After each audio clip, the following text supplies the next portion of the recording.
Bonjour, je suis Valérie Melch, fondatrice et présidente de l'association Santalier. Moi-même thérapeute et formatrice, je suis passionnée par la transmission et l'accompagnement. J'ai créé Santalier pour réunir des thérapeutes engagés, prêts à faire rayonner leur savoir-faire et leur vision du bien-être. Dans cette série de podcasts, je vous invite à découvrir ces femmes inspirantes à la fois thérapeutes et humaines avec leur histoire, leur passion et leur pratique. Vous comprendrez ainsi mieux leur métier et ce qui les anime au quotidien. Alors ouvrez grand vos oreilles et laissez-vous embarquer dans leur univers.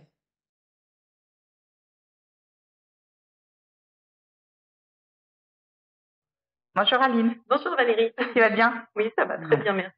Ça va? Oui. Ouais, ok. Un petit peu stressée. Je sais bien, mais on discute.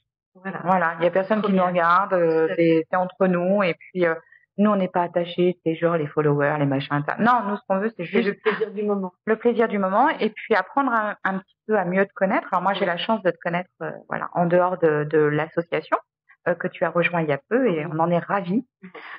Mais c'est vrai que les gens ne te connaissent pas, et même dans l'asso, hein, tout doucement, les gens commencent à te connaître, mais bon, c'est bien, parce que les filles vont aussi regarder les podcasts. Hein. Ben Voilà. On découvre un peu plus qui je suis. Ben voilà, donc dis-nous justement qui tu es. Bon, ça y est, on a dit Aline. Voilà, je m'appelle Aline, j'ai 40 ans. Oui. Ton numéro de sécurité sociale, ton numéro de carte bleue? Non, pas pour aujourd'hui. D'accord. Ah là là, finalement, il n'y a jamais personne qui veut, c'est un truc de fou. Je suis réflexologue. Ouais. Depuis maintenant 7 ans. Ouais. Réflexologue plantaire principalement. Je me suis aussi formée à la réflexologie faciale, qui est très intéressante. Mais je fais principalement les... Et palmaire aussi? Non, palmaire. Non. Voilà. Ok. Presque fanatique des pieds, on pourrait dire. Ouais, ok, d'accord. T'as vu, j'ai mis des jolis talons aujourd'hui. Ouais. Non, je rigole. Non, t'as dit fanatique, pas fétichiste. Oui, pardon. Non, je me suis trompée. Voilà, c'est quelque chose qui, je trouve qu'on peut voir un peu l'âme des personnes dans les pieds. Bon, c'est intéressant. Je les donnerai jamais alors. Voilà, ça peut être des petits blocages, mais on peut voir beaucoup de choses dans les pieds. Et, voilà, c'est un métier, voilà, c'est un métier passion, et tu es venue à ce métier-là comment et pourquoi? Alors, c'est vraiment un parcours assez atypique, parce que je suis comptable de formation immobilier, donc rien à voir avec la réflexologie. Rien à voir. Avec un doux rêve de vouloir être médecin, mais les nombres d'années d'études m'ont un petit peu paniqué, donc je n'ai pas pu me faire plaisir sur cette partie-là. Et j'aimais beaucoup les chiffres. Et en fait, au fur et à mesure des années, j'étais pendant 18 ans comptable, et je me suis aperçue que l'humain était vraiment au cœur de mon chemin de vie, et que dans la comptabilité, il n'y a pas beaucoup d'humains, il y a beaucoup de chiffres et pas beaucoup d'humains. Et c'est ce qui m'a motivée à partir d'une reconversion professionnelle, mais je ne savais pas vraiment quoi. Et quand j'ai découvert la réflexologie plantaire, j'ai vraiment trouvé mon équilibre, parce qu'il y avait ce côté anatomie, médecine, découverte du corps. Donc, voilà, ça comblait, voilà. Quand même. Et ce côté humain où on apporte quelque chose aux gens, on prend soin de leur santé. Voilà. Donc c'était vraiment pour moi un bel équilibre. Ouais. Et mais tu as tâtonné? C'est-à-dire, tu as tâtonné en fait avant d'en arriver à la réflexologie. Tu t'es renseigné sur d'autres pratiques, parce que dans le monde de la thérapie, il y a beaucoup de choses. Alors, pas du tout dans les thérapies, c'est plutôt assistante sociale, des choses comme ça autour de l'humain, ou DRH, des métiers comme ça. Et puis, j'étais pas partie sur le métier de thérapeute. Et puis, en fait, c'était vraiment ce que j'aimais, et c'était fait pour moi. D'accord. Je suis ravie. Et tu exerces où? Plutôt à domicile ou plutôt dans un cabinet? Non, j'exerce chez moi. Chez toi? Donc, voilà, directement, j'ai un petit cabinet à la maison. Depuis 7 ans. Oui, alors du coup, j'étais en région parisienne avant. J'avais un cabinet en région parisienne. C'est ça que je voulais que tu dises. Donc, voilà, j'ai commencé en région parisienne, je suis arrivée en Charente-Maritime depuis 4 ans, et donc je reçois maintenant chez moi depuis 4 ans dans ma maison. Voilà, en pleine nature. C'est chouette, Voilà, en harmonie aussi avec la nature. Ça ne te manque pas, la banlieue, ça va? Non, en général, ça manque pas, non. En général, non. Il y a des choses qui manquent, mais il y a des choses on est content d'avoir échangé. Oui. Non, mais je peux que comprendre. Quel principe guide ta profession? Prendre soin du corps. C'est vraiment, rééquilibrer le corps, prendre soin de soi.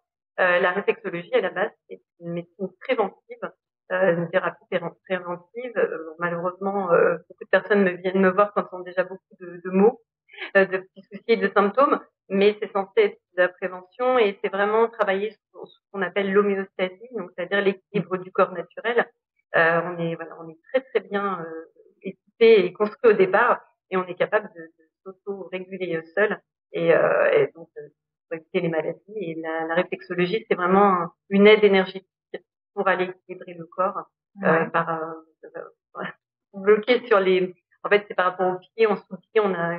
Oh, ça y est. Mais si tu peux, bien sûr, il y a une espèce de carte. Oui, on a une cartographie du corps humain voilà. sur le pied, et du coup, on retrouve l'ensemble du corps sur le pied. Et quand moi, ça s'appelle de l'acupression.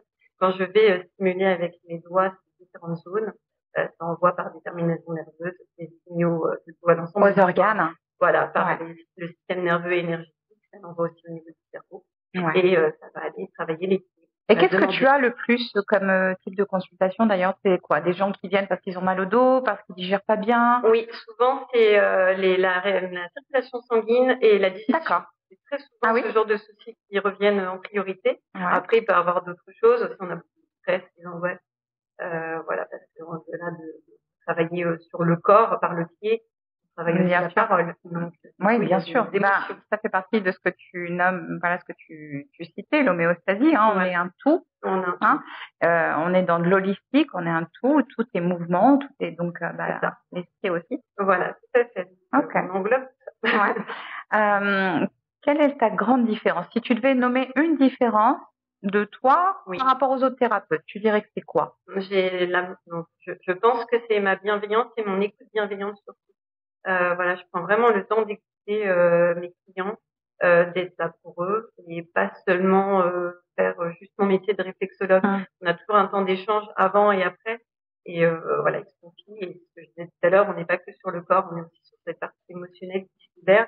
Et je pense que aussi en échangeant avec moi, il y a certaines énergies ou certaines émotions qui peuvent être aussi canalisées. Donc, tu es beaucoup dans l'écoute. Beaucoup dans l'écoute. Voilà. J'espère qu'il y a d'autres thérapeutes réflexologues qui sont comme moi. Bien sûr, mais après, je trouve la particularité. Et c'est ce qu'on me met en avant. Voilà, et je trouve ça très bien que tu l'accordes. Voilà, que tu t'accordes ça. C'est plutôt chouette. Voilà. Dans la vie de tous les jours, est-ce que tu as des activités, des passions? Que fais-tu de ton temps libre quand on a? J'en ai pas beaucoup. Voilà. J'utilise beaucoup pour lire, tout ce qui est développement personnel, ces choses-là. J'utilise aussi mon temps libre pour me former. J'adore ça. Je me suis formée à beaucoup de choses qui me servent pour mes soins et puis pour moi aussi, à titre personnel et pour ma vie de famille. Voilà, donc j'aime beaucoup ce genre de choses. J'aime bien me promener en nature. J'ai beaucoup d'animaux, donc j'adore mes animaux. Ah ouais, t'as quoi? J'ai des chats, plein de chats. Plein de chats. Ok. Un chien aussi, et puis voilà, des poules. C'est le principe d'être à la campagne. À la campagne, La motivation de ce déménagement, c'est de pouvoir avoir des animaux. Oui, donc toi, ça va, tu portes pas plainte contre un coq ou des poules. Ok, d'accord, ok, ça va. Ok. Et ça va, tu trouves ton équilibre entre la vie pro et la vie perso? Oui, au fur et à mesure. Ça s'est fait. Au début, c'était compliqué parce que mes enfants étaient petits. Donc, ils avaient encore beaucoup besoin de leur maman, et du coup, d'aller travailler le samedi alors que les enfants sont à la maison. Pas toujours facile. Maintenant, ils ont grandi, un petit peu moins de moi. Ils ont besoin de sa maman, mais un petit peu moins. Oui, j'espère quand même. Et puis, je pense que j'ai trouvé un équilibre entre le professionnel et le personnel. Ça fait bien une semaine pour avoir quand même un peu de temps libre et avoir du temps pour mes. Donc c'est bien. Oui. Et puis effectivement, le fait de t'être installé à la campagne, ça a dû aussi aider, clairement, à se poser. On se pose différemment. La vie plus détendue. Oui. Alors ne venez pas tous à la campagne, sinon on va être trop nombreux. Mais oui, bien sûr, on a rien que le silence. Ça, c'est merveilleux. Et la nuit. Et la nuit, surtout. Voilà, parce que étant une ancienne banlieusarde, je sais aussi de quoi je parle, et c'est vrai qu'on y retourne régulièrement, et il fait jamais nuit là-haut. Voilà. Avec les lumières des villes et tout, il fait jamais nuit. On a des étoiles, on a des là, c'est un truc de étoilé.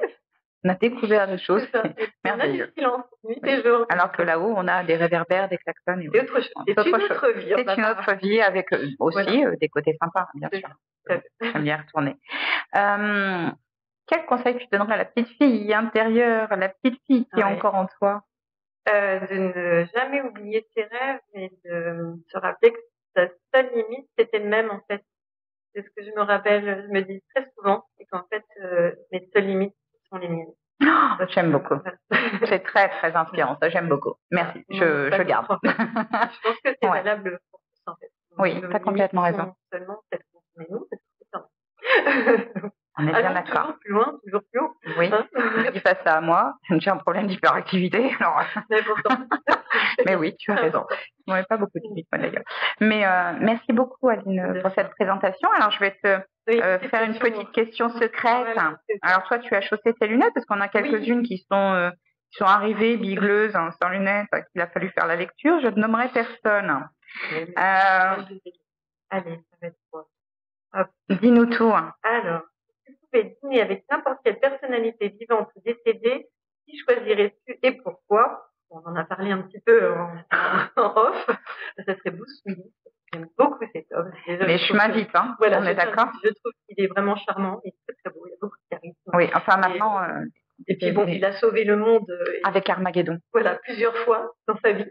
Il a sauvé beaucoup de femmes, beaucoup d'enfants. Mais les femmes n'ont pas besoin d'être sauvées. Qu'est-ce que tu dis, Aline? Ça va, oui? Donc voilà pourquoi j'ai terriblement envie avec lui. D'accord. Bon, bah, je m'invite, hein. Je prévoirai une assiette pour moi aussi. Donc, même si, malheureusement, malheureusement, oui. Voilà, il restera dans nos cœurs. C'est ça. Pour aussi tous nos enfants. Merci beaucoup, Aline, pour cette présentation. Je suis ravie que tu sois venue. J'espère que ça inspirera aussi les personnes qui vont nous regarder. Voilà. Est-ce que tu peux nous donner tes coordonnées, s'il te plaît?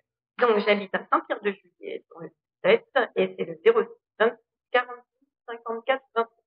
Parfait. Voilà. Je mettrai tes coordonnées de toute façon dans la description. Voilà, Aline Félix pour le Facebook.